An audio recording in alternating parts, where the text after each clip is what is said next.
नमस्कार, आदाब, बहुत बहुत स्वागत है आप सभी का। आप देख रहे हैं मेरा खास कार्यक्रम नजर और नजरिया। मैं हूं आपके साथ बुशरा खानम फहद। तो राम मंदिर पर सियासत अपने पूरे चरम पर है। लगातार ये इंतजार किया जा रहा था कि जो न्योता कांग्रेस के अलग अलग नेताओं को भेजा गया है, जिसमें सोनिया गांधी, अधीर रंजन चौधरी और मल्लिकार्जुन खड़गे थे, कि वो जो प्राण प्रतिष्ठा का कार्यक्रम 22 जनवरी को जो होना है, उसके लिए उनको न्योता भेजा गया था। उस पर आखिर उनका जवाब क्या होगा? तो आखिरकार इससे पर्दा उठ गया है और कांग्रेस ने इसे आरएसएस और बीजेपी का इवेंट करार दिया है और चुनावी फायदे के लिए आधे अधूरे मंदिर का उद्घाटन बताते हुए वहां जाने से इनकार कर दिया है। कांग्रेस का लगभग वही स्टैंड है जो चारों वर्तमान शंकराचार्यों का है। चारों शंकराचार्यों ने यही कहा है कि आधे अधूरा जो मंदिर है उसमें प्राण प्रतिष्ठा नहीं की जा सकती है। ये कहीं ना कहीं राजनीतिक फायदा उठाने के लिए भारतीय जनता पार्टी की तरफ से किया जा रहा एक इवेंट है। कल से देखें कि जब से कांग्रेस की तरफ से ये वक्तव्य सामने आया है, ये प्रेस रिलीज सामने आई है, और उससे पहले भी आपको पता है कि राम विरोधी और हिंदू विरोधी कांग्रेस है, इसको लेकर एक नया कैंपेन पूरा शुरू कर दिया गया है और इसमें media, so called main stream media, पूरा भागीदार होता हुआ नजर आ रहा है। इससे पहले मैं आपको यह सुनवाऊं कि जो शंकराचार्य हैं उन्होंने क्या कुछ कहा है। इसको लेकर सवाल ये उठता है कि जो बीजेपी या मीडिया कांग्रेस को हिंदू विरोधी या फिर राम विरोधी बताने की जो पूरी साजिश रच रही है, क्या वो इन शंकराचार्यों को भी हिंदू विरोधी और राम विरोधी बताएगी? क्या इन शंकराचार्यों से भी बड़ी अब बीजेपी हो गई है? मैं आपको सबसे पहले सुनवाना चाहूंगी स्वामी श्री अभिमुक्तेश्वरानंद जो हैं, उन्होंने इस पूरे न्योते को लेकर क्या कुछ कहा है, उन्होंने क्यों न्योते को ठुकराया है, क्या कुछ उनका कहना है, पहले आप वो सुनिए। कि रामानंद जो संप्रदाय है उसका अगर ये मंदिर है तो चंपत राय वहाँ पर क्यों है, वहाँ पर और दूसरे लोग क्यों हैं? फिर ये लोग हटें और हट करके रामानंद संप्रदाय को सौंपें, प्रतिष्ठा के पहले सौंप दें। रामानंद संप्रदाय के लोग ही वहाँ प्रतिष्ठा करेंगे, हमें मंजूर है। हम एंटी मोदी नहीं है, लेकिन हम एंटी धर्मशास्त्र भी नहीं होना चाहते। अब देखिए बात यह है, ये कब कहा उन्होंने? कल वक्तव्य आ गया। हाँ, उसके संदर्भ में उन्होंने अपना नया संदर्भ, चारों शंकराचार्य वहाँ पर नहीं जा रहे हैं। कारण क्या है, क्यों नहीं जा रहे हैं? किसी राग द्वेष के कारण नहीं, बल्कि शंकराचार्यों का ये दायित्व है कि वो शास्त्र विधि का पालन करें और करवाएं। अब वहाँ पर शास्त्र विधि की उपेक्षा हो रही है। सबसे पहली उपेक्षा क्या है कि मंदिर अभी पूरा बना नहीं और प्रतिष्ठा की जा रही है। कोई ऐसी परिस्थिति नहीं है कि अपने को अचानक कर देना पड़े। देखो, किसी समय 22 दिसंबर की रात को वहाँ पर मूर्तियाँ रख दी गई थी। वो एक परिस्थिति थी कि रात को 12 बजे जा करके घुस करके रख दिया रामचंद्र दास परमहंस आदि लोगों ने, उस समय के जो वहाँ के कलेक्टर थे नैयर साहब के सहयोग से। और उसके बाद 1992 में ढांचा ढाया गया। उस समय कोई मुहूर्त थोड़े देखा जा रहा था। उस समय जैसी परिस्थिति थी उसी में आनन फानन में तंबू तान करके भगवान की मूर्ति गायब हो गई थी। उसको फिर उनके राजा साहब के घर से उनके दादी जी की मूर्ति मांग करके उसको ला करके रख दिया गया। उसकी पूजा होती रही। किसी ने प्रश्न उठाया? किसी शंकराचार्य ने नहीं प्रश्न उठाया कि भाई ये क्यों किया जा रहा है, मुहूर्त नहीं है, क्योंकि उस समय परिस्थिति थी। लेकिन आज ऐसी कोई परिस्थिति नहीं है कि हमको जरूरी हो गया कि आज 22 तारीख को ही कर दें। आज तो हमारे पास पूरा मौका है, हम अच्छे से बना करके प्रतिष्ठा कर सकते हैं।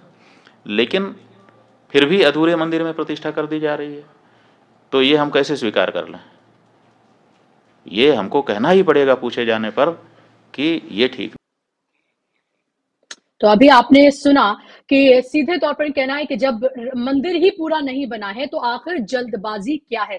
सबको पता है जल्दबाजी है 2024 का लोकसभा का इलेक्शन, और बीजेपी को ये लगता है कि राम सहारे एक बार फिर से उसकी नैया पार हो सकती है। लेकिन अंदर खाने उसको ये भी पता है कि सिर्फ राम भरोसे उसकी नैया पार नहीं होगी, इसलिए वो और तमाम हथकंडे भी अपना रही है, चाहे सीधे तौर पर वो उसको ना दिखा रही हो। मैं आपको सुनवाना चाहती हूँ स्वामी निश्चलानंद सरस्वती जो हैं, उनका भी क्या कहना है इस न्योते को लेकर, और उन्होंने भी क्यों मना किया है कि वो नहीं जाना चाहते इस आधे अधूरे मंदिर में जो प्राण प्रतिष्ठा की जा रही है उसको लेकर। मैं सैद्धांतिक व्यक्ति हूँ, समझ क्यों नहीं जा रहे आप? अब मोदी जी लोकार्पण करेंगे, मूर्ति का स्पर्श करेंगे और मैं वहाँ ताली बजा के जय जय करूँगा क्या? मुझे पद नहीं, पद तो सबसे बड़ा प्राप्ति है, मुझे श्रेय नहीं चाहिए। लेकिन थोड़ा आप विचार कीजिए, धर्माचार्य वहाँ क्या रहे हैं? जो माने योगी भी हो गए मोदी जी, योगासन भी सिखाते हैं, धार्मिक क्षेत्र में भी हस्तक्षेप कर ही रहे हैं। तो वहाँ जाके शंकराचार्य ताली बजाएंगे, वो अधिक से अधिक यूँ कर लेंगे और क्या करेंगे। वैसे लोग जो होते हैं ना बड़े धनी, वो कैसे प्रणाम करते हैं मालूम? ऐसे मोदी जी अधिक से अधिक यूँ कर देंगे, नहीं तो संतों की ओर देखेंगे भी नहीं। तो मुझे अपने पद की महिमा, अभिमान की बात नहीं है, मुझे अपने पद की गरिमा का ध्यान है, इसलिए नहीं जा रहा, इसलिए नहीं जाता। और निमंत्रण जो दिया गया है, आप चाहें तो एक व्यक्ति को साथ में ला सकते हैं, मुझे जाने की क्या जरूरत है। अयोध्या से मुझे परहेज नहीं है। राम जी मेरे हृदय में, भगवती सीता को मैं बड़ी बहन मानता था, लेकिन ध्यानावस्था में सीता जी ने कहा मुझे छोटी बहन माना करो, तो वो संबंध कोई तोड़ेगा नहीं, अयोध्या से मेरा संबंध टूटेगा नहीं। इस अवसर पर जाना मेरे लिए उचित भी नहीं। तो आपने साफ तौर पर सुना निश्चलानंद स्वामी जी को, उन्होंने साफ तौर पर ये कहा है कि मैं वहां जाकर क्या ताली बजाऊंगा अगर सब कुछ प्रधानमंत्री वहां पर नरेंद्र मोदी अगर कर रहे होंगे। लेकिन सवाल ये उठता है कि कांग्रेस ने जो ये स्टैंड लिया है, क्या ये उसको राजनीतिक फायदा या नुकसान उसको पहुंचाएगा? आखिर जो उसने इस पूरी सियासत में ये फैसला लिया है ऐसे वक्त में जब पूरी राम मंदिर की सियासत को लेकर एक नई तरह की राजनीति भारतीय जनता पार्टी करती हुई नजर आ रही है, सबकी निगाहें थी कि कांग्रेस आखिर इसको लेकर क्या कहेगी। ऐसे में न्योते को ठुकराना उसके लिए राजनीतिक भूल क्या साबित हो सकता है, या फिर ये एक राजनीतिक दाव साबित हो सकता है, ये बताने में कि देखिए राम को लेकर, भगवान राम को लेकर जिसमें सबकी आस्था है, तमाम हिंदुओं की आस्था है, उसका इस्तेमाल राजनीति के लिए, राजनीतिक इवेंट के लिए किस तरह से बीजेपी करने जा रही है। यह भी बताना आपको लाजिम है कि सबके बीच जब ये पूरा इवेंट अपने पास, तब राहुल गांधी अपनी भारत जोड़ो न्याय यात्रा कर रहे होंगे, जो कि 14 जनवरी से मणिपुर से शुरू होने जा रही है। इसको कैसे देखा जाए, इसके क्या है सियासी मायने, और क्या एक तरह से मना करके क्या जो कांग्रेस है उसने बीजेपी पर एक बड़ा प्रहार किया है, उसकी राजनीति पर एक बड़ा प्रहार किया है, और अपने जो वैचारिक जो उसकी क्लैरिटी है उसको क्या सामने है। इस पर बात करने के लिए मेरे साथ 3 खास मेहमान जुड़ गए हैं, इनका तारुफ मैं आपसे कराना चाहूंगी। आप स्क्रीन पर देख सकते हैं, मेरे साथ डॉक्टर पूजा त्रिपाठी हैं, कांग्रेस की प्रवक्ता हैं, बेबाक तरीके से अपनी राय को रखती हैं। अनिल सिन्हा जी हैं, सीनियर जर्नलिस्ट मेरे साथ जुड़ गए हैं। हेमंत अत्री जी, सीनियर जर्नलिस्ट, जाना माना चेहरा, मेरे साथ जुड़ गए हैं। तीनों मेहमानों का बहुत बहुत स्वागत, इस्तकबाल। डॉक्टर पूजा त्रिपाठी, शुरुआत में आपसे करना चाहूंगी, आखिर आपको क्यों आपत्ति है, क्यों नहीं जाना चाहते हैं आप इस प्राण प्रतिष्ठा में? बुशरा जी, इस अधूरे राम मंदिर में, जिसको अभी पूरा होने में 2-3 साल लगेगा, किस राम की प्रतिष्ठा हो रही है?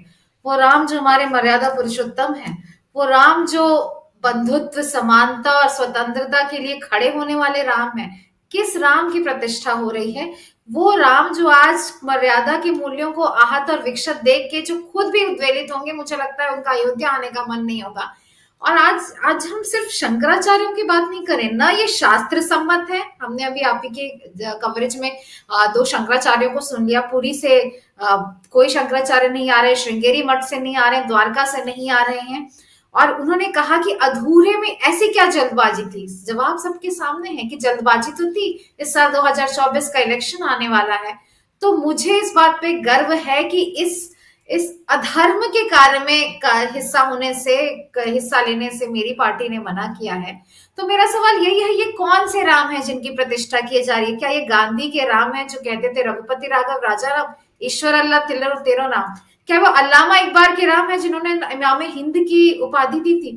क्या वो कबीर के राम है जो राम को खुद को बहुरिया कहते थे? क्या वो नानक के राम है जो कहते थे एक राम दशरथ का बेटा, एक राम घट घट में बसता? क्या वो रैदास के राम है जिसमें कहते थे कि मंदिर मस्जिद में कोई फर्क नहीं है, रैदास राम रहमान का झगड़ा को ना हो? ये कौन से राम की आप प्रतिष्ठा कर रहे हैं? आपने इस देश में, मुझे लगता है कि जब धर्म को राजनीति में इस तरीके से गालमेल किया जाता है तो पूरी की पूरी एक ज़ॉम्बियों की फौज खड़ी हो जाती है जो उनसे ये सवाल नहीं करती कि भूखमरी का, बेरोजगारी का, महंगाई का क्या होगा। उन्हें लगता है कि राम जी आ रहे हैं, राम मंदिर, अधूरे राम मंदिर की प्रतिष्ठा हो रही है। बुशरा जी, मैं यूपी से आती हूँ, अगर आपको पता हो यहाँ पे ब्रह्म बाबा का मंदिर होता है। ब्रह्म बाबा मतलब परिवार में अगर किसी की अनिश्चित मतलब किसी की अकाल मृत्यु हो जाती है तो उसकी आत्मा को शांत करने के लिए एक छोटा सा एक मंदिर बना दिया जाता है। जब तक उस मंदिर की चौदही नहीं पड़ती, जब तक उस मंदिर की दीवारें नहीं पड़ती, उसकी प्रतिष्ठा नहीं की जाती, तब तक ब्रह्म बाबा को नहीं बैठाया जाता। हम यहाँ बात कर रहे हैं विष्णु के अवतार राम की, हम सबके आराध्य राम की बात कर रहे हैं। अधूरे मंदिर में प्राण प्रतिष्ठा करने का ये सिर्फ एक राजनीतिक सेल्फ गोल है और कुछ नहीं। तो मुझे अच्छा लगा कि पार्टी ने मना किया इस राजनीतिक इवेंट में पार्टिसिपेट लेने से, और हमारी बात को बिल्कुल रिफ्लेक्ट कर रहे हैं चारों शंकराचार्यों जी का वक्तव्य कि वो कह रहे हैं कि इतनी क्या जल्दी थी आपको कि आप 1-2 साल और नहीं रुक जाते, इतनी क्या जल्दी थी। वहां चंपत राय जी कह रहे हैं कि ये शंकराचार्य और शैव वालों का मंदिर नहीं है, ये रामानंद संप्रदाय का मंदिर है। रामानंद संप्रदाय का भी मंदिर नहीं, ये सिर्फ आरएसएस और बीजेपी का पॉलिटिकल प्रोजेक्ट है जिसका सिर्फ एक निशाना है 2024 में इलेक्शंस को जीतना, उससे ज्यादा उससे कम कुछ नहीं। और इसी पे जो ये पूरा जो राजा का बाजा जो बज रहा है मीडिया में, कांग्रेस एंटी हिंदू है, देखिए धर्म की प्रतिष्ठा, और ये उससे सवाल नहीं रहे। कोई ये इनसे बोले कि क्या भाजपा से आज बड़े हिंदू, शंकराचार्य से बड़े हिंदू भाजपा वाले हो गए हैं? शंकराचार्य जी जो हमारे सनातन धर्म के ध्वजवाहक की तरह हैं, हम सबके पूज्य हैं, क्या उनसे बड़े अब भाजपा के नेता हो गए, उनसे बड़े चंपत राय जी हो गए, उनसे बड़े आरएसएस वाले हो गए कि वो डिसाइड करेंगे कि राम जी की प्राण प्रतिष्ठा कब होगी, और उसमें शंकराचार्य लोगों ने आने से कर दिया है। मुझे लगता है इस पूरे अधार्मिक और राजनीतिक प्रोग्राम से हमने अपनी दूरी बनाकर इस देश को ये बहुत बड़ा एक मैसेज दिया है कि धर्म हमारे लिए आस्था का विषय है। मैं बिना पूजा किए शायद कुछ खाती भी नहीं, पर मैं उसे अपनी राजनीति में लेकर नहीं आती। इन्होंने राजनीति में जो धर्म को लाके और राजनीति धर्म पर ही जो करने का ये जो पूरा जो माहौल खड़ा किया है, इससे हम अपने को अलग रखते हैं, इससे हमारे फोर फादर्स ने अलग रखा था। मुझे याद है कि सुभाष चंद्र बोस, जिनकी यही कायरनी है कि उनका जन्म दिवस 23 जनवरी को पड़ता है और 22 जनवरी को अयोध्या की प्राण प्रतिष्ठा है।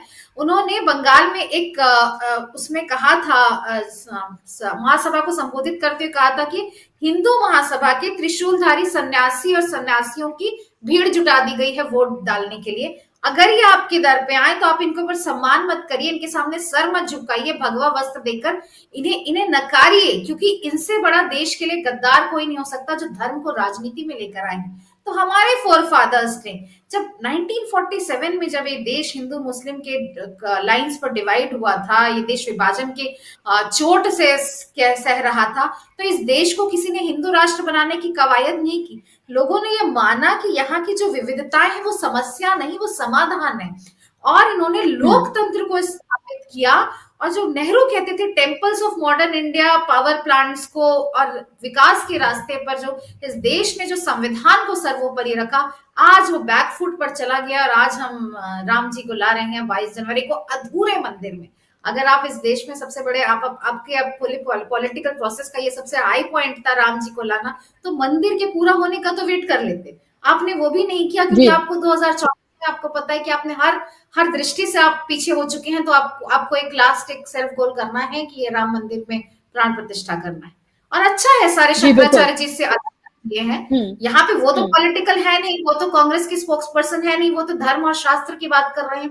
तो जब वो धर्म और शास्त्र की बात कर रहे हैं तो आप शंकराचार्य जी को तो सुन लीजिए। नहीं, आप अपना पॉलिटिकल प्रोजेक्ट पूरा करके ही रहेंगे। जी बिल्कुल हेमंत जी, राम मंदिर हमेशा से बीजेपी के लिए तो राजनीतिक ही था। उसकी पूरी शुरुआत अगर राजनीति की करें तो 1992 से लेकर अब तक अगर हम देखें तो हमेशा से उसके लिए वो पॉलिटिकल ही रहा है, और उसने सब कुछ जो भी किया है वो पॉलिटिकल गेन के लिए ही किया है। तो इसमें कोई आश्चर्यचकित कोई बात या इस तरह की तो कोई है नहीं। लेकिन कांग्रेस ने जो स्टैंड लिया है और ये जो कहा है कि आधे अधूरे मंदिर में प्राण प्रतिष्ठा आप जो कर रहे हैं, और ये आरएसएस और बीजेपी का एक इवेंट है, पॉलिटिकल इवेंट है, इसमें हम हिस्सा नहीं लेंगे। क्या आपको लगता है अभी के वक्त में 2024 से पहले इस तरह का स्टैंड लेना क्या सही है? क्या ये वैचारिक भी है?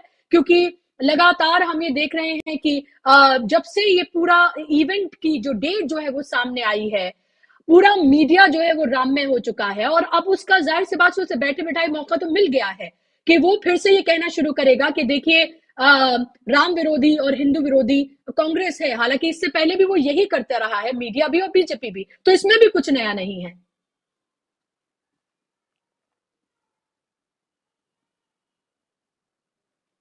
अनम्यूट कर लीजिए हेमंत जी। जी आपको आवाज आ रही है मेरी? जी जी जी, अब आ रही है। देखिए बुशरा जी, एक बात समझनी पड़ेगी, किसी भी प्रगतिशील देश और प्रगतिशील समाज में राजनीति और धर्म को आप अलग नहीं करेंगी तो दिक्कत होगी। और यही स्थिति आज हिंदुस्तान के सामने है, और बड़ी एक विकट स्थिति है। कांग्रेस पार्टी के सामने भी थी, बाकी राजनीतिक दलों के पास सामने भी। लेकिन शुरुआत में एक बात और से कहना चाहूंगा कि सोनिया गांधी और खड़गे साहब अगर वहां जाने से मना कर देते हैं बिल्कुल विधि सम्मत बात कह के, तो बीजेपी और आरएसएस को दिक्कत है। अडवाणी जी और मुरली मनोहर जोशी जी को निमंत्रण दिया जाता है ना आने के लिए, वो फिर भी आना चाहते हैं तो भी इनको दिक्कत है। तो ये क्या क्या परेशानी है? देखिए, परेशानी आपको समझनी पड़ेगी एक वाइडर पर्सपेक्टिव में। और वो पर्सपेक्टिव क्या है कि इस देश के अंदर सनातन धर्म के और हिंदू धर्म के प्रचार प्रसार और उसकी व्याख्या का दायित्व किसके पास है? शंकराचार्यों के पास। 4 शंकराचार्य हैं। चारों ने एक बहुत ही शास्त्रों के अनुसार एक बात कही कि मंदिर का जब तक शिखर तैयार नहीं होगा तब तक वहां पे प्राण प्रतिष्ठा शास्त्र सम्मत विधि सम्मत नहीं है। इसमें कोई गलत बात है क्या? तो उनका यह कहना था कि दिसंबर तक ये सब पूरा हो जाएगा शिखर, और उसके बाद आप जैसे चाहें वैसे विधि सम्मत आप प्राण प्रतिष्ठा कर लीजिए। उसका परिणाम क्या हुआ? परिणाम देखना बड़ा इंपॉर्टेंट है कि पूरे के पूरे नैरेटिव से, मीडिया के नैरेटिव से, इस देश के नैरेटिव से, जो एक सुपारी मीडिया है, जो मनोरंजन के लिए सुबह शाम तक कीर्तन मंडली करता है जो मीडिया, उसने उस नैरेटिव से शंकराचार्यों को ही गायब कर दिया। और वहां पर क्या नैरेटिव में क्या ले आए हैं? मंदिर की भव्यता, अधूरे मंदिर की भव्यता, वहां पर क्या था क्या नहीं था, ये सारी चीजें। जो मुझे लगता है बुशरा जी, वो बड़ी चिंतनीय स्थिति है। वो क्या है? सनातन और हिंदू धर्म के प्रचार प्रसार का काम सब जानते हैं शंकराचार्यों का था, लेकिन आज ये भाजपा और आरएसएस, विश्व हिंदू परिषद, ये क्या कर रहे हैं? मेरी चिंता तो ये है कि क्या ये सरसंघचालक को मध्य युगीन पोप के तौर पे तो स्थापित नहीं करना चाहते हैं? जिस तरीके से सारा काम किया जा रहा है, मध्ययुगीन पोप के पास क्या था? धर्म की व्याख्या भी उन्हीं के पास थी और राजनीति का नियंत्रण भी उन्हीं के पास था। तो आज क्या वही स्थिति नहीं ले आए हैं कि जो कुछ हम कहें वही सही? आप शंकराचार्यों की भी नहीं सुनेंगे, धर्म के ऊपर भी आप कब्जा कर लेंगे। क्या वो स्थिति नहीं आ गई है? और इसमें फर्दर जो अगर आप देखेंगे, दुर्भाग्य से हिंदुओं का एक नया संप्रदाय खड़ा कर दिया गया है। जो बात जो इन्होंने कही, जो इनके जो चंपत राय ने, उस पर तो मैं बाद में आऊंगा। इस देश में एक नया संप्रदाय खड़ा किया गया है पौने 10 साल में, और वो संप्रदाय है अंधभक्तों का।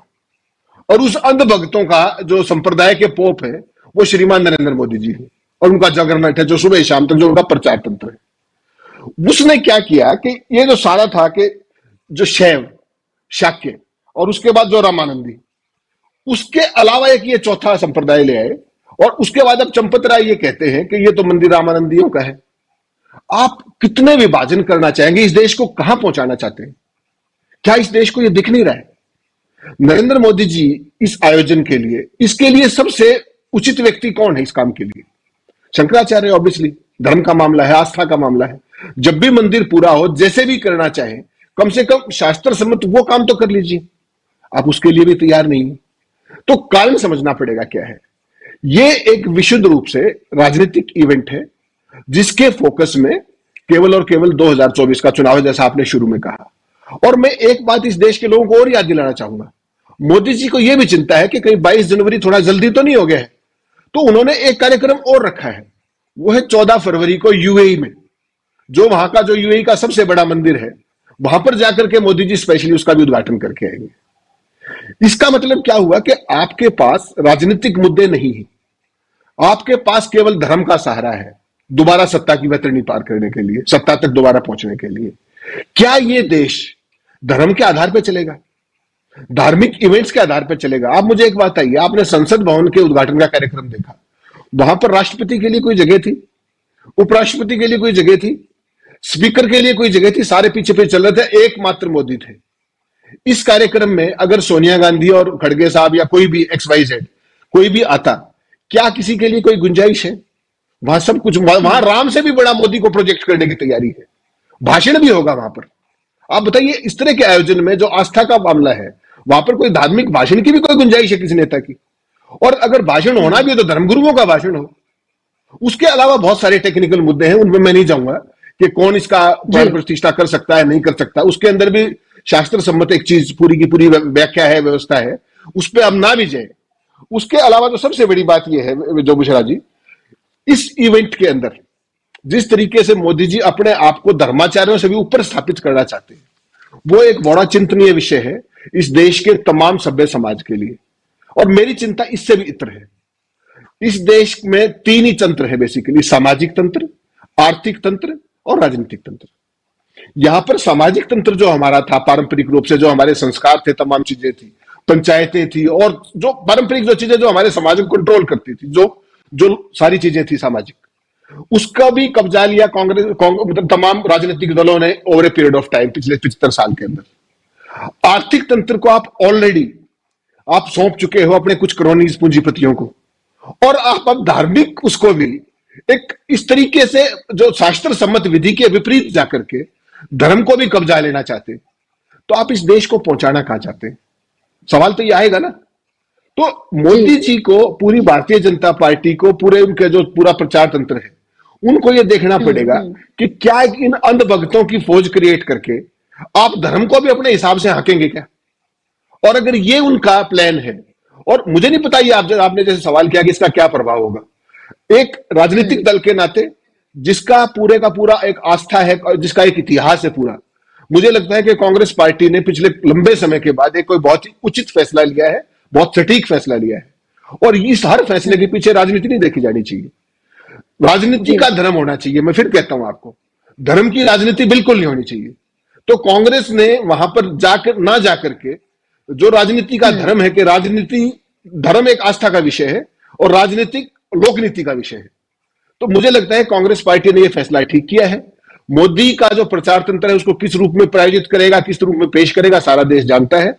लेकिन मुझे लगता है कि कांग्रेस पार्टी इस फैसले के लिए कम से कम बधाई की पात्र है, साधुवाद की पात्र है, मुझे ऐसा लगता है।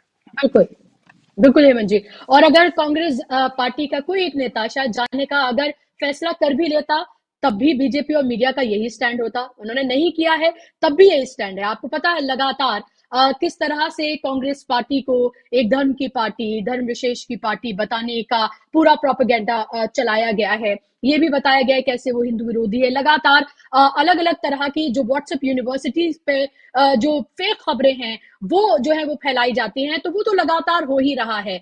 लेकिन भारत जोड़ो यात्रा के बाद राहुल गांधी की जिस तरह से इमेज बदली, और उसके बाद अब एक और भारत जोड़ो न्याय यात्रा वो करने जा रहे हैं। 14 फरवरी से उसकी शुरुआत होने जा रही है और मणिपुर से उसकी शुरुआत होने जा रही है, और पीक टाइम होगा जब इस इवेंट का, तभी राहुल गांधी उस यात्रा पर भी निकल रहे हैं। हालांकि उनको तो इनविटेशन गया भी नहीं था।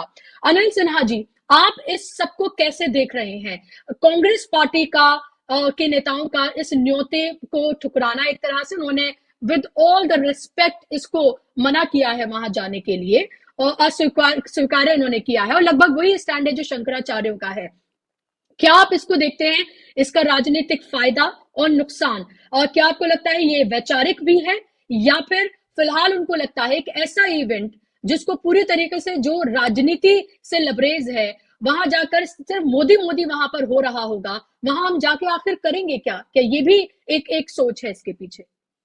देखिए, ये वैचारिक ही है असल में, क्योंकि इस जो युद्ध है वो विचारधारा का युद्ध है।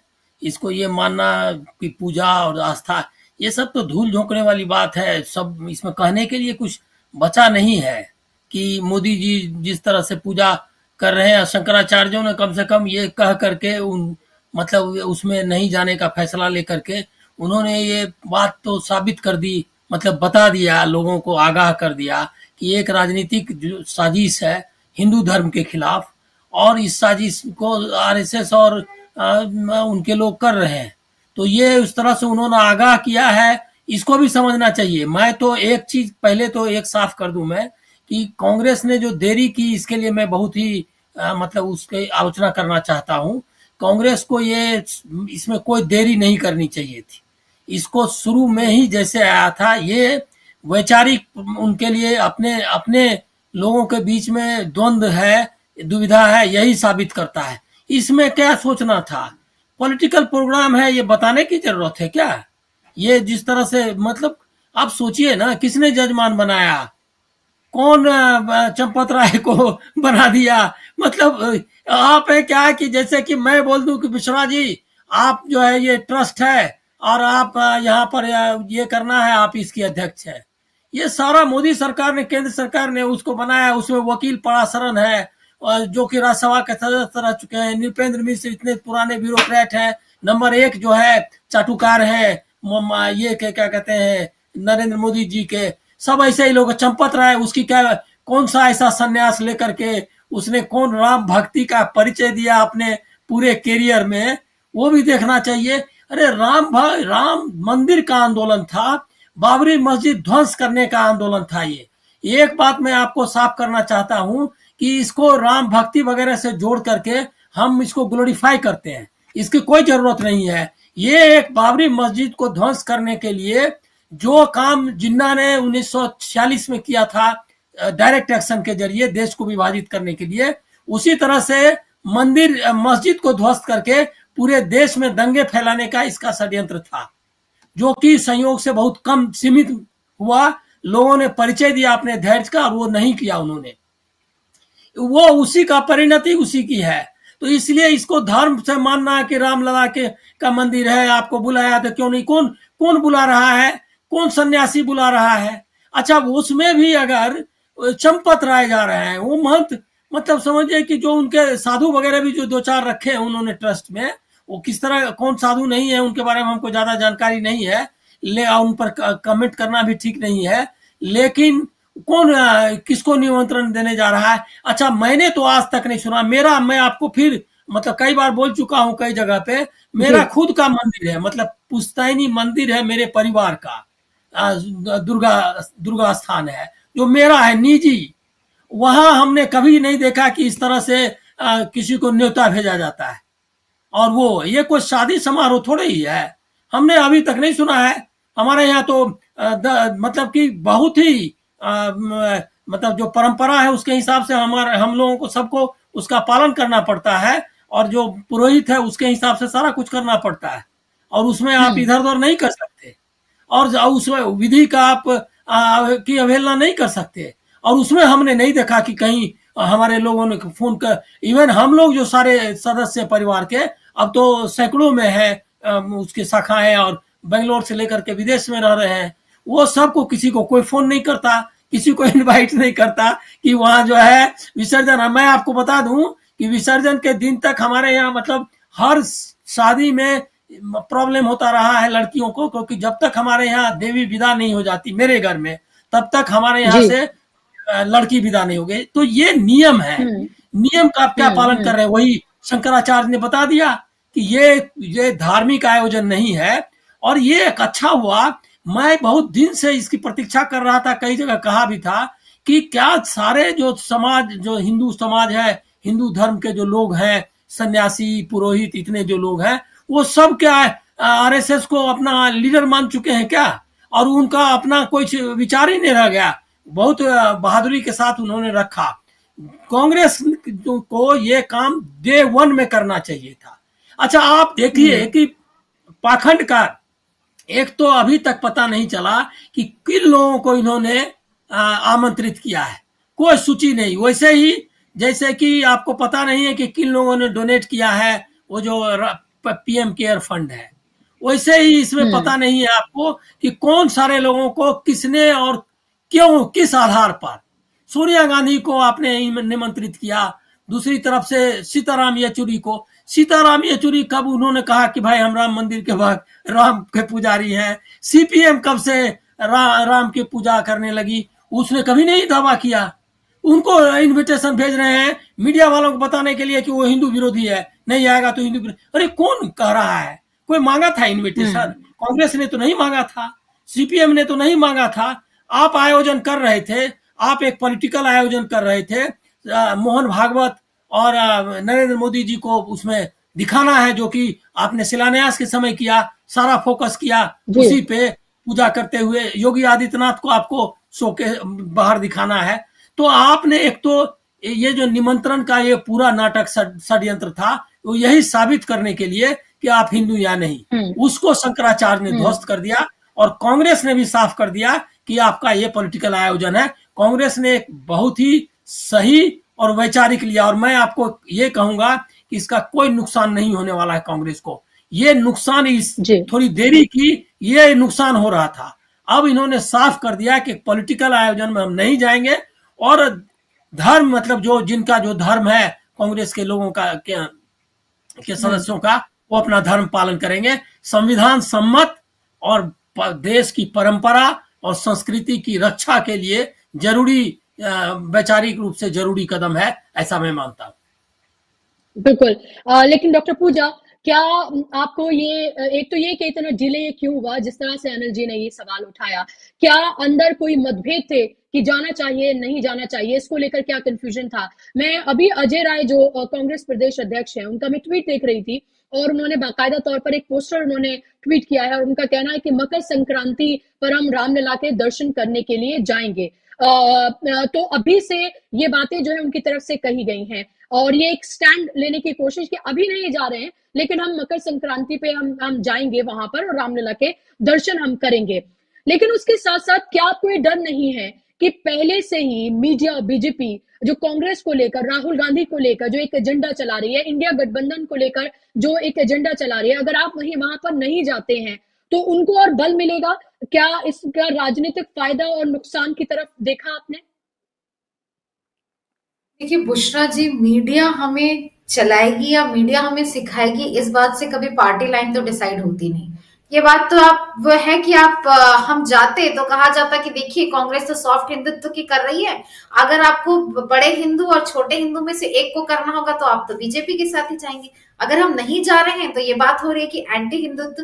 बात यह है कि हमारा एक सैद्धांतिक मत बिल्कुल स्पष्ट है कि अधूरे राम मंदिर की प्राण प्रतिष्ठा क्यों हो रही है और इसको इतना मेगा राजनीतिक इवेंट क्यों बना दिया गया है। यह देश संविधान से चलता है, इस देश के सेक्युलरिज्म इस देश के संविधान का एक पिलर है, और यहाँ पे आप जिस तरीके से जो भोंडा प्रदर्शन कर रहे हैं रामलला के अधूरे मंदिर में, फिर से कहूंगी रामलला की प्रतिष्ठा का, उससे हम बिल्कुल अलग कहते हैं। अंबेडकर जी ने 1940 में कहा था कि जब राजनीति में भक्ति आती है तो वो तानाशाही की ओर जाती है, और वहीं गांधी जब हिंदू राष्ट्र की बात करते थे तो वो कहते थे कि राम राज्य हिंदू राष्ट्र नहीं है, वो दिव्य राज्य है जहाँ पे राजा और प्रजा ईश्वर का डर मन में रख के अपना दायित्व निभाएं। यहाँ दायित्व की तो कोई बात नहीं है। IIT BHU पर रेप हो जाता है, गैंग रेप होता है, भाजपा के पदाधिकारी कहते हैं वहां पर कोई भाजपा का प्रधानमंत्री की कॉन्स्टिट्यूएंसी से सारे के सारे चुप हैं, सारे केंद्रीय मिनिस्टर्स चुप हैं, रामदुलार गोड पर इतने सीरियस एलिगेशंस लगते हैं, चुप हैं, हाथरस पर चुप है, ब्रिजभूषण शरण सिंह पर चुप है, मणिपुर पर चुप है, हरियाणा की 500 लड़कियां चांसलर को चिट्ठी लिखती हैं कि उनका यौन शोषण हो रहा है, और जो जिस पर आरोप लगे हैं वो भाजपा के साथ उसके लिंक्स हैं, लेकिन वो चुप है। लेकिन रामलला जी आएंगे और राम की प्रतिष्ठा होगी। आप अपने दायित्व से, हर दायित्व से कन्नी काटते हैं, हर दायित्व को ठेंगा दिखाते हैं, और उसके बाद आप कहते हैं कि भाई हम 22 जनवरी को अधूरे मंदिर में राम जी की प्रतिष्ठा कर रहे हैं। तो जहां तक शास्त्र सम्मत होने की बात है, जहां धर्म की प्रतिष्ठा होने की बात है, वहां शंकराचार्यों ने अपना मत रख दिया, पर कांग्रेस का मत एक है कि इस देश में समानता, बंधुत्व और स्वतंत्रता जो है वो सभी वर्गों के लिए है, और इसी फाउंडेशन पे इस देश को बनाया गया था, इस देश को संवारा गया था, और इस देश को आज तक ये जो आजादी का अमृत काल मनाते हैं, यहाँ तक इस देश को इसी ही विचारधारा से आगे लाया गया था, बंधुत्व की विचारधारा से। तो इस भोंडे प्रदर्शन से में शरीक होने से हम स्वीकार नहीं करते हैं। जहां तक मतभेद की बात है, पहले भी कहूं कि कांग्रेस एक डेमोक्रेटिक पार्टी है। कल कुछ गुजरात कांग्रेस के नेताओं ने ये लिखा भी कि कांग्रेस को ऐसा नहीं करना चाहिए था। और जहां तक रामलला के दर्शन की बात है, मैं भी जाऊंगी, हर कोई जाएगा, हम राम के आराध्य, हमें किसी का इन्विटेशन नहीं चाहिए। और अधूरे मंदिर में जो प्रतिष्ठा कर रहे हैं 2024 के इलेक्शन को देखकर, इस पूरे जो पॉलिटिकल इवेंट है, पॉलिटिकल जो भोंडा प्रदर्शन है, इसमें हम शरीक होने से इनकार करते हैं। और ये देश के लिए मैसेज जाना चाहिए कि राजनीति और भक्ति, राजनीति और धर्म को अलग रखना चाहिए। ये यूरोप में तब हुआ था जब राजनीति और धर्म को अलग रखा गया था, और हम शायद उसी दौर में वापस लौट रहे हैं। हम यहाँ पे एक जन को मोदी जी राम जी से बड़े, पोस्टर्स में राम जी से बड़े होकर राम का हाथ पकड़ के ले जाते हैं। आज मोदी जी को आपने ईश्वर संपत बना दिया कि मोदी जी राम जी को लेकर जाएंगे। मोदी जी कौन होते हैं राम जी को लेकर? आप और मैं भी कौन होते हैं राम जी को लेकर वापस लेकर आने वाले? मुझे लगता है कि ये जो पूरा ये जो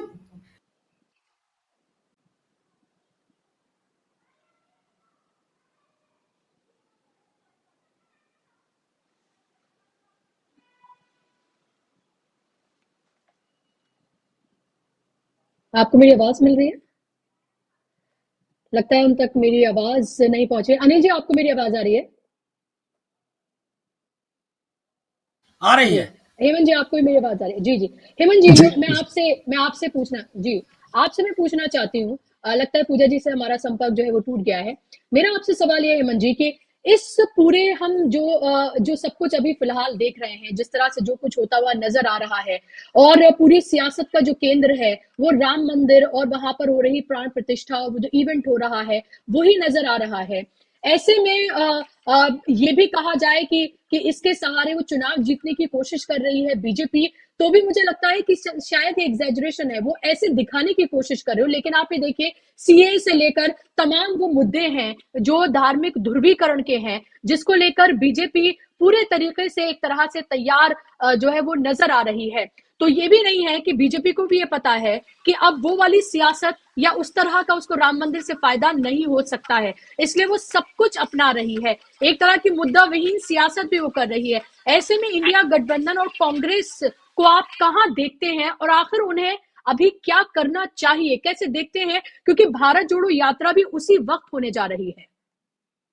बुशरा जी, बहुत साधारण सी इसकी एक कुंजी है, बहुत साधारण कुंजी है कि जिन मुद्दों से भारतीय जनता पार्टी भाग रही है, जिन मुद्दों को डाइग्रेस करना चाहती है, उनको उन बेसिक मुद्दों पे लाया जाए, बेसिक मुद्दों पे घेरा जाए, और पूरा इंडिया गठबंधन, पूरी Congress party top to bottom एक ही बात पे रखे। कांग्रेस की त्रासदी क्या है कि कांग्रेस के जो सेकंड लाइन लीडरशिप है, देखिए राहुल गांधी, प्रियंका गांधी या सोनिया गांधी हर जगह नहीं हो सकते खड़गे साहब। एक नैरेटिव जो बनेगा वो down the line top to bottom बनेगा।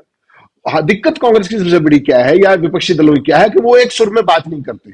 जो बात राहुल करते हैं वो उनके शत्रप नहीं करते, जो शत्रप करते हैं उनके नीचे वाले नहीं करते।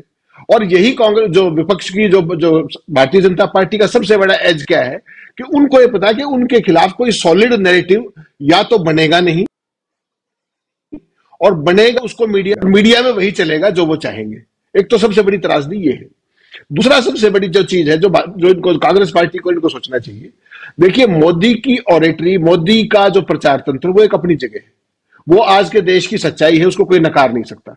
उसकी इफेक्टिविटी सारे देश ने देखी है पिछले पौने 10 साल में। लेकिन इसका मतलब ये तो नहीं है कि विपक्ष इसके बाद राजनीति करना छोड़ दे। राजनीति करनी पड़ेगी, राजनीति मुद्दों पे करनी पड़ेगी, राजनीति इनकी फॉल्ट लाइन्स पे करनी पड़ेगी। जो मैं बार बार आपको एक बात बताऊं, 2002 अटल जी की सरकार थी और ये क्या कर रहे थे? Shining India.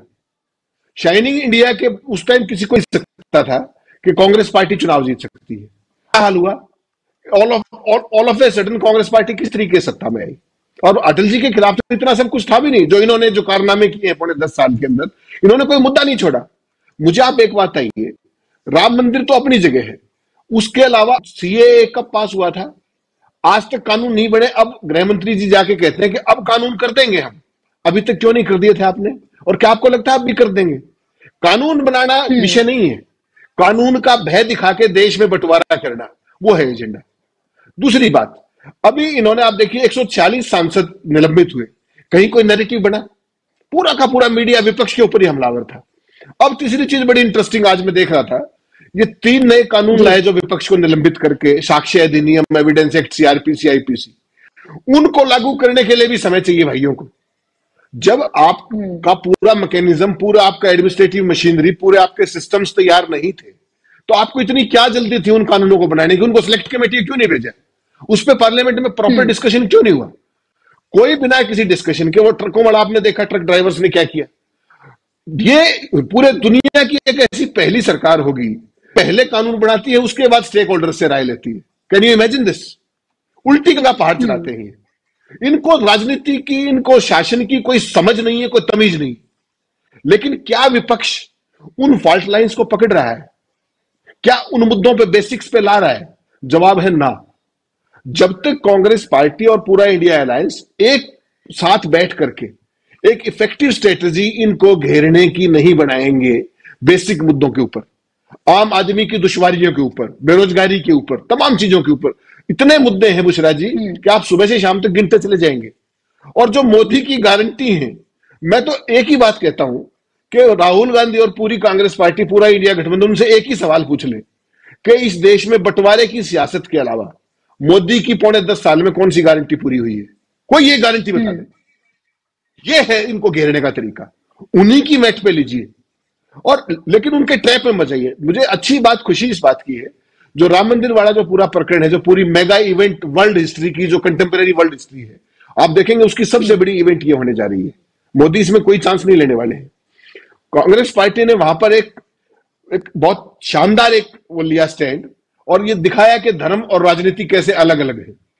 इस चीज पे आगे बढ़ते हुए वो अगर भारतीय जनता पार्टी की नाकामियों पे, बेसिक मुद्दों पे, इनकी फॉल्ट लाइंस पे अगर चुनाव लड़ते हैं, तो मुझे लगता है कि कोई कारण नहीं है कि मोदी को हराया ना जा सके, प्रोवाइडेड इसकी इच्छा शक्ति हो, पूरा इंडिया अलायंस एक साथ हो और एक सूत्री एजेंडा। देखिए, जब तक आप ये कहेंगे, जब तक मैं कहूंगा कि मैं बुशरा जी को हराने के लिए चुनाव लड़ रहा हूं, बात नहीं बनेगी। मुझे नैरेटिव देना पड़ेगा, एक अल्टरनेटिव नैरेटिव, कि देखिए इन्होंने ये नाकामियां की, इन्होंने देश को गर्त में पहुंचाया, और हमारा एक्शन प्लान ये है, हम 5 साल में आपको ये करके देंगे। You have to provide them with alternate vision.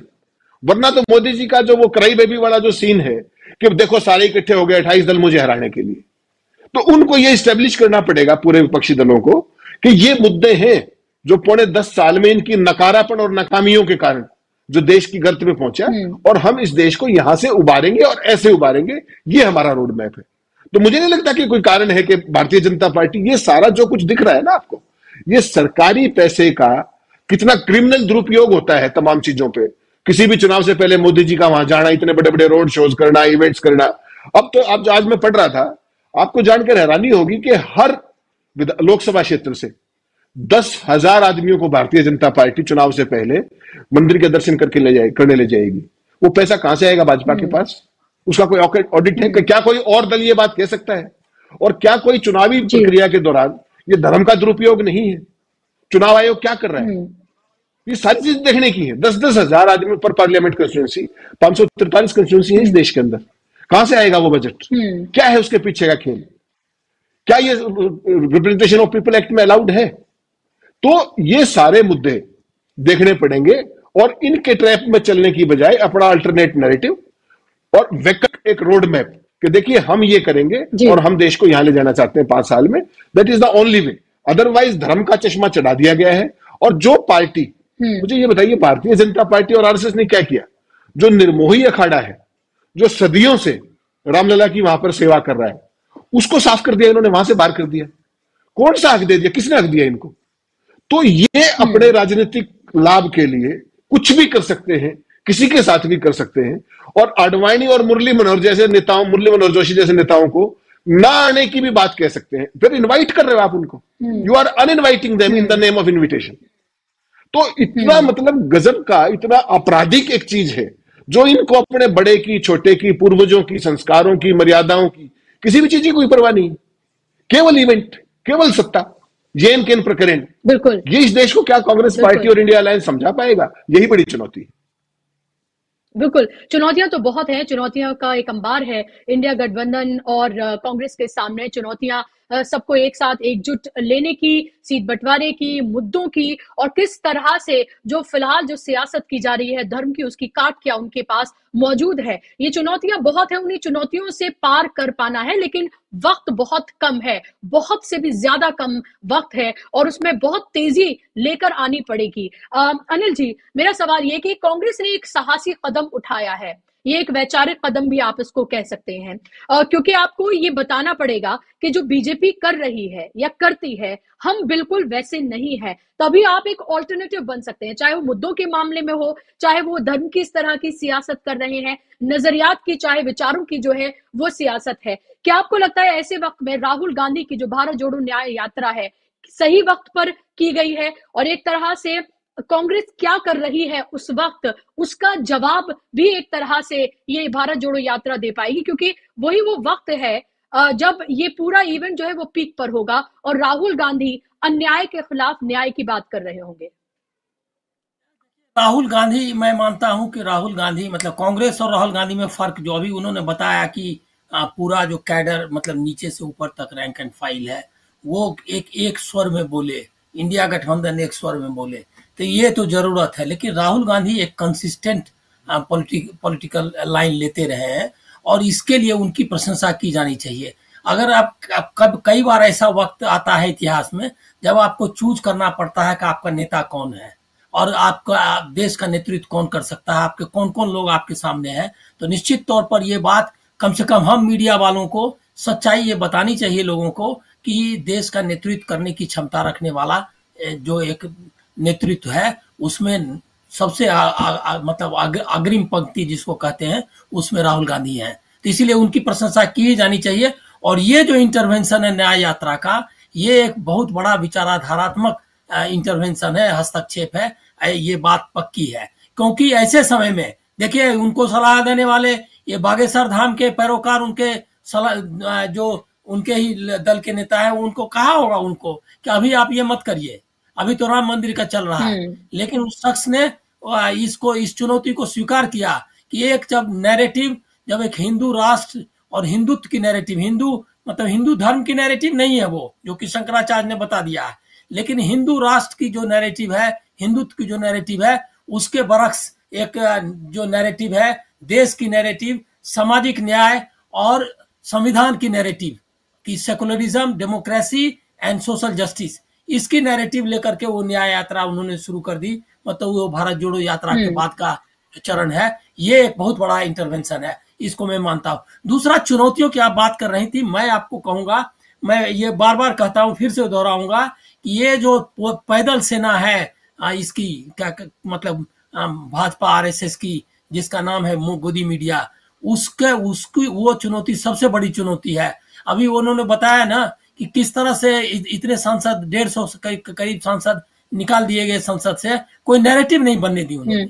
और अभी वो नैरेटिव बनने नहीं दे रहे हैं कि ये जो है धर्म विरोधी है, ये नैरेटिव होनी चाहिए। और मैं आपको एक चीज जो जानकारी आपको खाली के तौर पर बताना चाहता हूँ, इकोनॉमिक टाइम्स में आज आया है, कल के अखबार में था कि किन 6 कंपनियों के शेयर बढ़ गए जो ट्रेवल से जुड़ी हुई कंपनियां हैं, और उस 6 कंपनियों को जो राम मंदिर की वजह से जो फायदा हुआ है उस पर इकोनॉमिक टाइम्स में एक स्टोरी है, जिसमें 6 कंपनियां, इंडियन होटल्स, ये क्या कहते हैं, इंडिगो एयरवेज, IRCTC, अपोलो सिंदूरी होटल्स और परवेज करके एक है जो कि इनके इवेंट मैनेजमेंट करता रहा है मोदी जी के सरकार और उनके लोगों का, उनका बहुत तालमेल है उनके गवर्नमेंट से। गुजरात की एक अहमदाबाद की कंपनी है, उसके शेयर्स बढ़ गए। और जो राम मंदिर की असली कमाई है, मतलब आपको लग रहा है कि खर्च हो रहा है, ये खर्च हो रहा है तो किसके जेब में जा रहा है? जनता का पैसा जो है, जनता की आस्था, और उसको वो सेल आउट कर रहे हैं किसको? ये। लेकिन इकोनॉमिक टाइम्स ने एक प्योर बिजनेस स्टोरी दी है, जो स्टोरी लोगों को बताना चाहिए, हम लोगों को बताना चाहिए कि असली में जेब में पैसा, वो टेंट लग्जरी टेंट्स की कंपनी है, ब्रह्मकुंड में उसके लग्जरी टेंट्स रहेंगे। ये उसके बारे में देखना चाहिए कि ये कौन दिया इसको टेंट बनाने का, ये क्या सारा घपला, वो नहीं है स्टोरी शेयर मार्केट की स्टोरी थी। लेकिन संयोग से मेरी नजर पड़ी, उसमें सिर्फ ये था कि राम मंदिर के उद्घाटन से किन शेयरों को फायदा हो रहा है, वो स्टोरी थी। लेकिन बहुत इंसाइट वाली स्टोरी है। तो ये मीडिया का काम है, ये बताना चाहिए कि ये चंपत राय जो है, जो लैंड की डीलिंग्स हुई है, उसमें उसने कितने पैसे बनाए हैं, इसके क्या आरोप है, कहाँ उसका क्या बन रहा है। मतलब वो तो वहां पर राम जन्मभूमि तीर्थ में दिखाई दे रहा है, लेकिन उसके पीछे उसका क्या क्या बन रहा है, ये मीडिया का काम था मीडिया का काम ये एक्सपोज करना था कि ये जो मतलब जो लैंड डील्स हुआ वो कहाँ, उसकी जो जांच शुरू हुई थी, जो उत्तर प्रदेश सरकार ने शुरू की थी, वो किधर गुम हो गई। ये अभी जन्मभूमि के जो अभी जो चल रहा उद्घाटन, उस समय ये सब मुद्दे उठाने चाहिए थे, लेकिन ये मीडिया नहीं कर रहा है। कांग्रेस के सामने चुनौती है, इस मीडिया के जो सामने मतलब जो मीडिया है, अल्टरनेटिव मीडिया है, उसको कैसे ये दे, इसके लिए कागज पत्तर ये सब काम जो राजनीतिज्ञों का है, ब्यूरोक्रेट्स का है, वो सब काम में मेहनत करनी चाहिए। खाली स्टेटमेंट देने से नहीं चलेगा। पूजा जी बैठी हुई हैं, मैं उनके माध्यम से उनके नेताओं को ये मतलब कहना चाहता हूँ, अपील करना चाहता हूँ कि खाली स्टेटमेंट देने से कि हिंदुत्व का चल रहा है और सांप्रदायिकता से, इससे काम नहीं चलेगा। आपको ये काम करना पड़ेगा। ये काम बीजेपी करती रही है, हमने देखा है अपने जर्नलिज्म के समय में, बकायदा वो मीडिया सेल बना करके कागज पत्तर सब कैसे किया है और किस तरह से उन्होंने अन्ना आंदोलन को इतना खड़ा किया, वो आपको ध्यान रखना चाहिए। ये काम आपका चुनौती आपके सामने है, ये इनकार नहीं करना चाहिए। बिल्कुल। पूजा जी, आप कमेंट करना चाहेंगे? लास्ट कमेंट आपका संक्षेप में। मैं यही कहूंगी, बुशरा जी इस पार्टी का हिस्सा होके, इस पार्टी का कार्यकर्ता होके मुझे इस बात पर बहुत गर्व है, बहुत फक्र है कि हमने बहुत ही सैद्धांतिक स्टैंड लिया है इस राम मंदिर इन्विटेशन पे, क्योंकि धर्म और राजनीति देश में जितनी दूर रहे, धर्म एक प्राइवेट आस्था का विषय है, इंडिविजुअल आस्था का विषय है, और राजनीति उससे बहुत उच्चतर है। राजनीति संविधान से लोक दायित्वों के सम्मत होकर चलनी चाहिए। तो मुझे लगता है कि मुझे एज ए कांग्रेस कार्यकर्ता मैं इस बात पर बहुत गर्व करती हूँ कि कांग्रेस ने इससे किनारा किया है, क्योंकि एक अधूरे मंदिर में सिर्फ बात है, अधूरे मंदिर में प्राण प्रतिष्ठा की नहीं है, बात है जिसको मेगा पॉलिटिकल इवेंट बना दिया गया है। सबको परे रख के, सारे लोक दायित्वों को सबको परे रख के जो होंडा प्रदर्शन चल रहा है, उससे हम अपने को किनारे रखते हैं। और यही कांग्रेस की राजनीति भी रही है, कांग्रेस की राजनीति के कोर में भी यही रहा है। बिल्कुल। और जिस तरह से अब अनिल जी ने कहा कि जो एक नैरेटिव है जो बीजेपी बार बार बनाने में एक तरह से कामयाब नजर आती है, कांग्रेस को भी उस पर काम करने की जरूरत है, क्योंकि मुद्दे बहुत हैं, लेकिन वो एक बहुत छोटे वक्त के लिए वो मुद्दे बन पाते हैं और फिर उसके बाद वो कहीं गुम हो जाते हैं। और मुद्दों की कोई कमी नहीं है, बीजेपी ने 10 साल में कुछ नहीं किया है, और इसीलिए आपके पास एक अंबार है उसको घेरने के लिए, और मुद्दों की कोई कमी नहीं है आपके पास। आप वो तमाम मुद्दे उठाते भी हैं, लेकिन कहीं ना कहीं उसको नैरेटिव बनाने में एक कमी जरूर नजर आती है।